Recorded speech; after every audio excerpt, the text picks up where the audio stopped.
When you think of Detroit, some of the most famous family names come to mind. Ford, Dodge, Chrysler, many more established families that have owned homes here since the 1920s.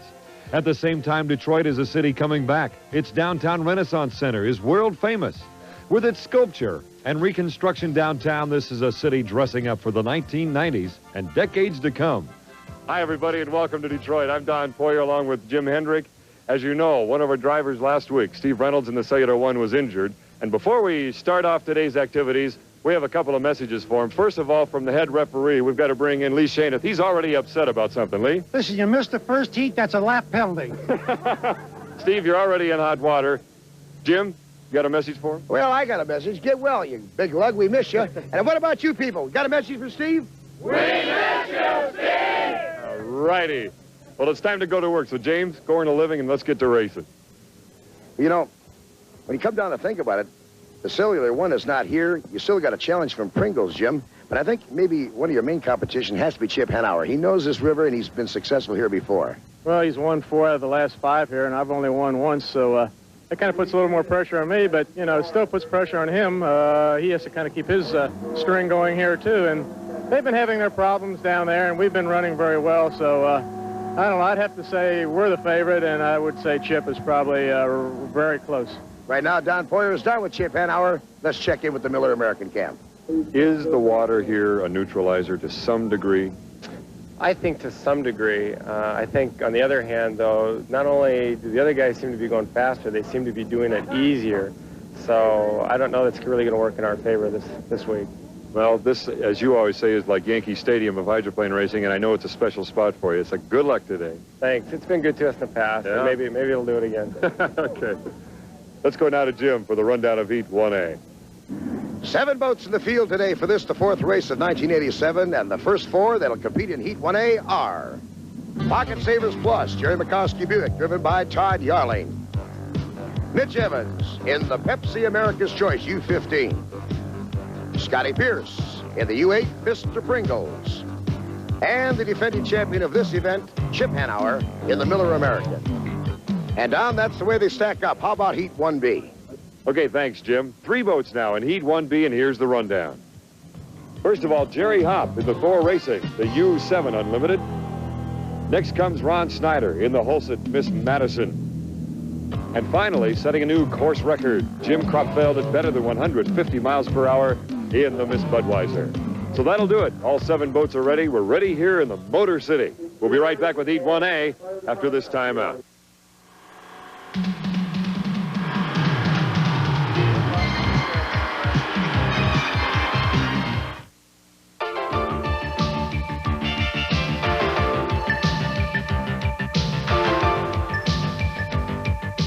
This is the Continental High Performance Corner. A closer look at the fastest race boats in the world. As most of you know, last week we had an accident involving Steve Reynolds in the Cellular One. That was an enclosed cockpit. But we do know that Steve hit his head rather hard on the canopy of that particular boat. Now, as a result, Chip Hanauer, Jim Kropfeld, and the Budweiser, the 2 other drivers with enclosed cockpits, have changed the design somewhat. Now, what have you done as a result, Chip? Well, we had a friend, Dr. Bill Bookwalter from Pittsburgh, come in and look at the cockpit. He's a neurosurgeon, and he said the best thing that can possibly be done is padding. And he just kept stressing pad everything in there, even if you don't think you can reach it, pad it. So we've now gone to the philosophy, if I don't look through it, it's padded. You have less room for your head in your canopy, in your cockpit, than Jim does in his. That's all right? Well, I don't know. And, you know, the Miller team is certainly open to whatever the neurosurgeons and the people who know far better than us. We're boat racers. We're not doctors, and we're not physicists. And if somebody can really tell us hard evidence or show us hard evidence on what we need to do to make the Miller American cockpit better, we'll do it. When it comes to safety, we're not stubborn at all. Jim Kropfeld, now what exactly have you done to the cockpit and your seat in the Budweiser? Well, we cut about an inch off the bottom of the seat. That's about as far as I can go. I'm actually sitting right on the bottom now with just a little frame around me and some padding, and that's about all we could do right now. It got me down about another 1.5 inches because I'm sitting on an angle like that, and we put some padding on the bars overhead. Welcome back to Detroit. This is Mitch Evans, who drives the Pepsi America's Choice. He is the second generation of the Evans family driving. Of course, his father Norm did. But this is your first trip to Detroit, right? Yeah, this is first time out. We'd been here a few years ago. We couldn't get the boat qualified, so Ed called me and I came back, and it's a lot of fun.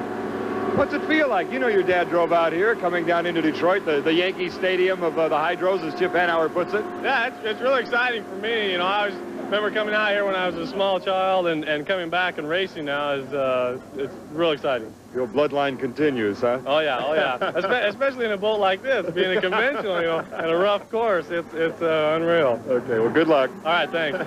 Incidentally, we are on an abbreviated schedule. They have moved the final up an hour earlier because of a weather front coming in. 2A on schedule, likewise for 2B, we hope.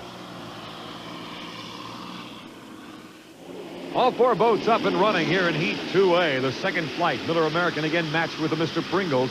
Scotty Pierce and the Pringles hoping to get a better start this time after jumping the gun in Heat 1A. All the boats safe. You can hear the gun. They're just crossing the starting line right now. The Miller American comfortably in first place. In second place is the Pocket Saver Plus with Todd Yarling out of Hanover, Indiana. The Miller American with that padded canopy above the head of Chip Hanauer going into the first turn. Second place, Todd Yarling and the Kowski Buick, also called the Pocket Savers Plus, dual sponsorship here in Detroit. And the Miller American coming down the back chute where all the boats have been a little light today. Jim Kropfeld was concerned about it, running and adjusting the canard wings. Those are the wings in front of the cockpit. The Mr. Pringles running now. Scott Pierce also with canard wings up in front of him. He can adjust and change the ride or affect the ride of the sponsors and the overall boat. Second place is Scotty Pierce trying to challenge the Miller American. In third place is Todd Yarling. All the boats running considerably lower than they were, or slower than they were during qualifying. Much more traffic. The water here, yeah, looks smooth, but believe me, it is not. As they go down to the end of the main straightaway, that's where you hit those big rollers or the swells in front of the Whittier Hotel. Scotty Pierce and the Duncan Hines presents Mr. Pringles. With a long name. Got a lot of them today in Detroit. Oh, my, look at the boat getting way out of shape. The U-22 and Todd Yarling, they have only one propeller to work with today. Todd saying that his right leg went to sleep because of the rough water in the last heat, so he's getting beat up a little bit as he tries to hold on to third place. Miller American first. Hanauer, who won his first ever Gold Cup in the Atlas Van Lines here a few years back, about 5 years to be exact.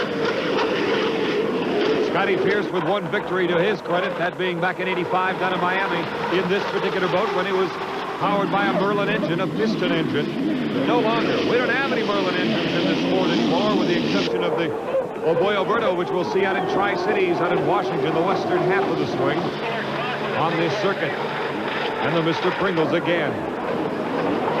Very happy with the results of their marketing for the Mr. Pringles, and they want to go racing throughout this year and hopefully even more so in 1988. The Miller American and Chip Hanauer, the national champion back in 1985. Todd Yarling in third place. The Holson Miss Madison, it is Lavery. And the Miller American in first. Stan Hanauer, the father of Chip, watching on as he was last year here in Detroit, watching his son become the only man in modern times to win 5 straight Gold Cups. Stan has worked on hydros for many years. In fact, built his son's first hydro. Scotty Pierce, he was quite a go-kart driver back in his teenage years, national champion, in fact. Todd Yarling, he worked his way up the ranks in the limited boats, and then on to the unlimiteds, driving for Jim Sedan. The Miller American, new sponsors, they worked on this boat throughout the week, trying to settle it down somewhat, but you can see it's still riding rather roughly in certain areas of the course. And you get all the help you can, any way you can, in hydroplane racing. Again from our camera at water level, right in the rooster tail turn, just beyond the pits. And Chip Hanauer coming down the main straightaway with a shot at another 400 points. Scotty Pierce needs the points to get into the finals, and he does, getting a second place. As you see, 525 should do it for Scott. along with the Pocket Savers Plus and the Wholesomeness Madison, getting a 4th place. Down to the pits in the Miller camp. Chip Hanauer, it looks like the water's getting even rougher. Well, I don't know. It's hard to compare. It's been bad all day. What about that corner number 3? If you get in close to the buoys, it seems like you're riding better. You have less boat speed, though. That's why it might appear you're riding better. It's hard. I think everybody's just using these heats to search out a place to run where they can find some good water. I haven't found it yet. Winner 4 out of 5 times here. Now, you must know the scores pretty well. What's the strategy for the final now that you've had a perfect day so far?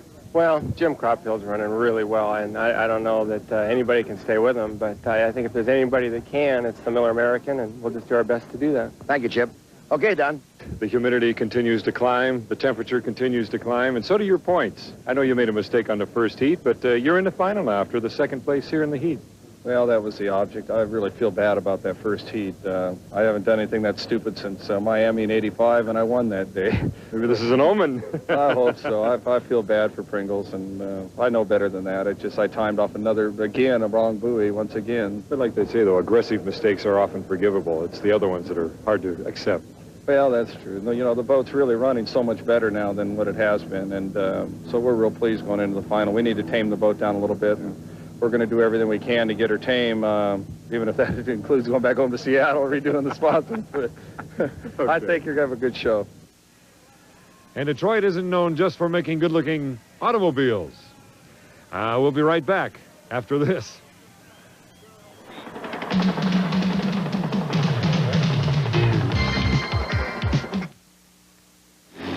As we see the new Budweiser heading out, you can't help but wonder what kind of racing we would have had today had the Cellular One not gone through that accident last week. He was challenging the Bud at that stage. Bernie, so far so good today. Yes, Don, it's been going good, and good Lord's taking care of us, I guess. You can hear the Miss Budweiser wheeling out on the courts, and he's running awful well, and I just hope everything goes good. I'm hearing some of the guys say, Bernie's a little uptight today. Yeah, I am uptight. It's the Detroit River, and a lot of things happened to us over 25 years here in the Detroit River, and I just like to get through it and get everybody home. While Bernie may be concerned about the safety of all drivers today, and who can blame him, boy, his boat's getting a great break again in the draw. The Budweiser already in a commanding position here at the start of E2B. And away he goes with Thor Racing and also Pepsi America's Choice competing here in Heat 2B. Jim Cropfeld beginning to stretch it out a little bit, maybe trying to get a feel for the final coming up where he knows he'll be facing a couple of other turbines. Mitch Evans out of Lake Chelan driving Ed Cooper's boat. One of the few remaining conventional styles with the engine in front of him, but the Budweiser now coming down the back chute where, again, the boats were getting light. You have to adjust those canards that are really on each side of the cockpit, attaching the middle of the boat with both sponsons. There's the battle again for 2nd and 3rd place with Mitch Evans on his first trip to Detroit, first time to race here. I believe he was here as a child once watching his father, and look how quickly the Budweiser gets through the tight rooster tail turn. My goodness, that's how you get a 150-mile-an-hour qualifying lap. About a 6-second turn and then hold it at about 170 down the straightaway. Chuck Hickling built this boat in Seattle years ago. Jerry Hopp driving a boat that at one time was the Squire Shop. Chip Hanauer drove that years ago. Both of them charged by Allison Engines and the Budweiser in first place. Perfect day so far with 400 points in an earlier heat and a good shot at another 400 today. And look at this, the battle for 2nd and 3rd. As Mitch Evans in lane number 2 trying to hold on to 2nd place, but Hoppity inside, we call him Hippity, takes 2nd place as he holds on to lane number 1. Good race going into the wide turn. The Belle Isle Bridge in the background. As you see both of these boats heading around, able to keep their foot into it all the way around and down the back chute. Jim Cropfeld getting his way. It's that simple in this brand new Budweiser and only its 4th race. And even it can get a little out of shape every now and then. That bright spot and getting up in the air. And you're right inside behind the windshield with Mr. Cropfeld. Bill Davies, our cameraman at the start-finish line, getting those tight shots. And here's Jerry Hopp again, bouncing along that back turn. This boat's been around a long time. Al Thorson, the owner, crew chief, done a great job, though, of keeping it in racing. And the Budweiser just keeps flying along. From here, Cockpit will have a real challenge as he goes out to Tri-Cities, Washington, the fastest race course in the world. No question about it. When great times are recorded, it is usually in Tri-Cities, where the waves are dissipated against the beach. They don't come back into the course. It is just a perfect spot to race boats. Bernie Little, who was undefeated in 1987, and mentioned earlier, a little edgy, a little concerned, and who wouldn't be after the catastrophe that took place in Madison a week ago when Steve Reynolds was seriously injured in the Cellular One. Everybody wants a smooth day today, get in, good racing, and go home. And Bernie Little's hull is in first place as Jim Cropfeld holds on and simply gets the boat dialed in now, preparing for his final heat against Scott Pearson, the Pringles, and Chip Hanauer, his old rival in the Miller American. If anybody knows this course as well as Jim Cropfeld, it has to be Chip. He's driven here for better than a decade. It is something special in his heart. And if anyone knows the secret way and the quickest way around the circuit, it's got to be Chip. Look how quickly that Budweiser can turn. Anything under 8 seconds is fantastic, and he's beating Matt rather dramatically.